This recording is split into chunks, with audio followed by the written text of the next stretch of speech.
Welcome back everybody. Today we're going to make a carrot cake. These are all the ingredients you need, so screenshot this. And then these are all the ingredients you need for the frosting, so double this if you also want to cover the sides of your cake. So let's make it.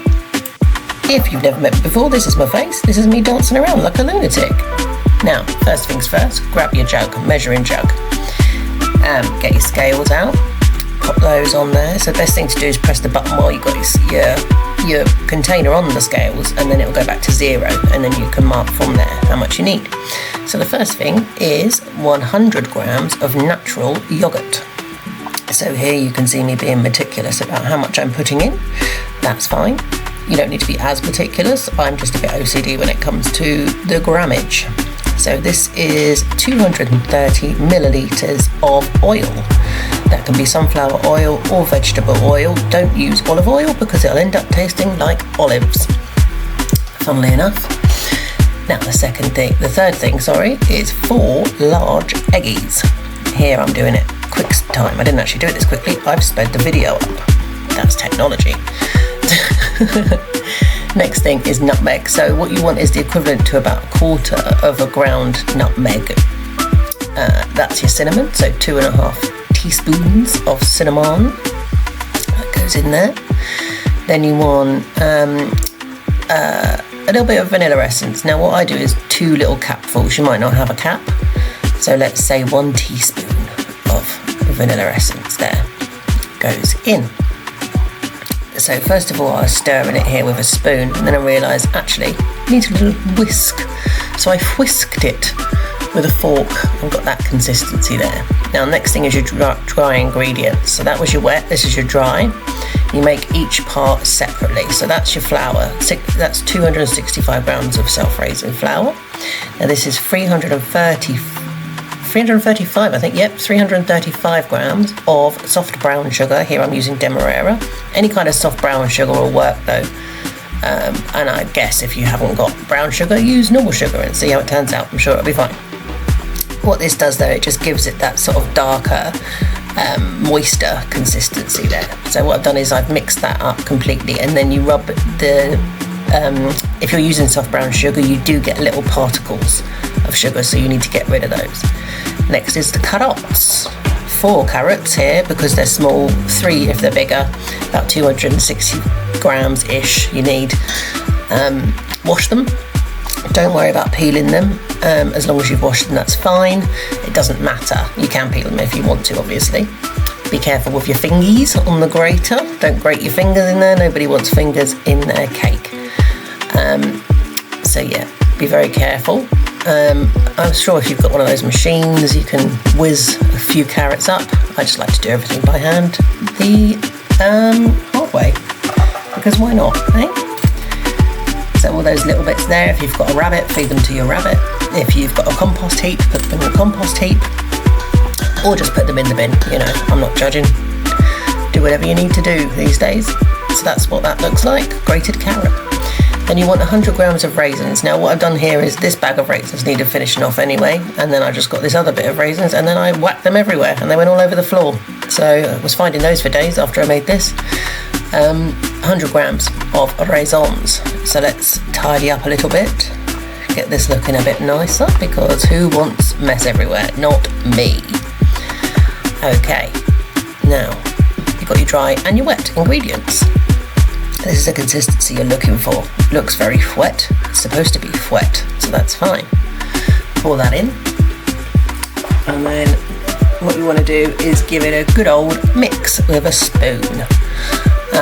Now don't over mix this, same with any cake batter, and don't do it as quickly as that because I've sped it up.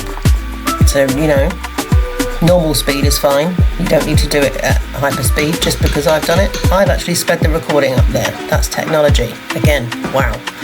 So now you want 2 20cm round cake tins and some baking paper, parchment paper, whatever you want to call it. What I've done here is the manual way, so you just cut little rivets in it so that they fit into the dish that you're using, and then you cut round the edge to get rid of any excess because you don't want that burning in the oven. Then you get a bit of butter on a bit of the paper the butter comes in, and you wipe it across the bottom. My grandma taught me this. Now what this does is you can actually put the cake in like this if you're feeling brave, although it doesn't always come out, so don't do that.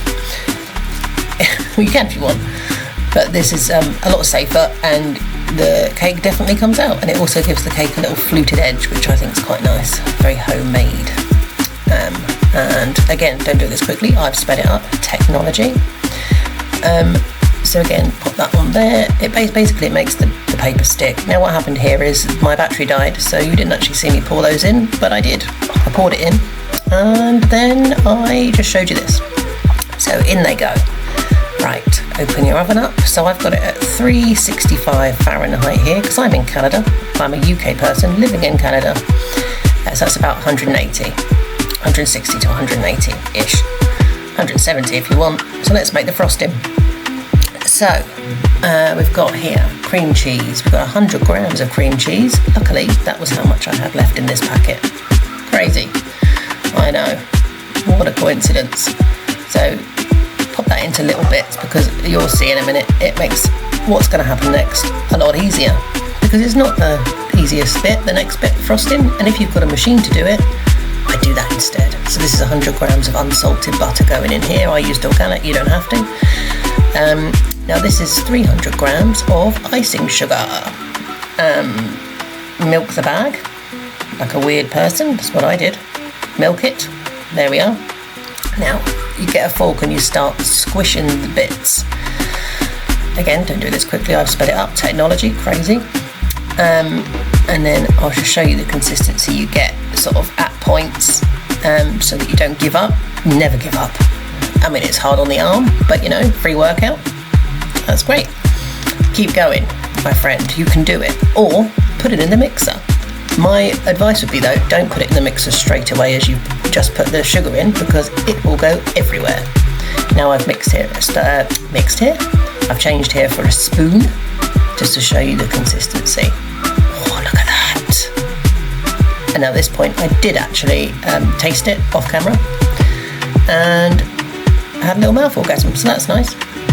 So out come the cakeys, lovely. Now the way you test if a cake is done is you gently prod it on the top, like that, and if it springs back, it is ready. If it does not spring back, it is not ready. Pop it back in. So I put them in for about 35 minutes, but it will depend on your oven. They basically want to look like this. So now we have to wait till they're absolutely cool. I put a fan on them for a little while. That's a good trick. But do wait at least sort of half an hour until they're absolutely cool to do this. Otherwise you will get melted frosting and there'll be no point making the whole thing. So you don't have to be as artistic as this. Just get it spread right to the edges, about half of it in the middle there, and then pop your second layer on. Be careful obviously of the cake, but I mean it's quite a robust cake, so it's not going to be falling apart in your hands. And then I'd say the majority you want on the top, just because it looks a bit nicer. Get that all, lovely, all to the edges. Very nice, everybody. I actually made one of these for somebody's wedding the other day, just to give as a gift. But I did actually cover the sides. Oh, look at that. But this knife's not very sharp, that's why I'm having trouble. It's not because the cake's like rubber. It is absolutely gorgeous, this cake. It's very crumbly, very moist. Yum, yum. I'm going to have some now. Thanks very much for watching, everyone. Goodbye.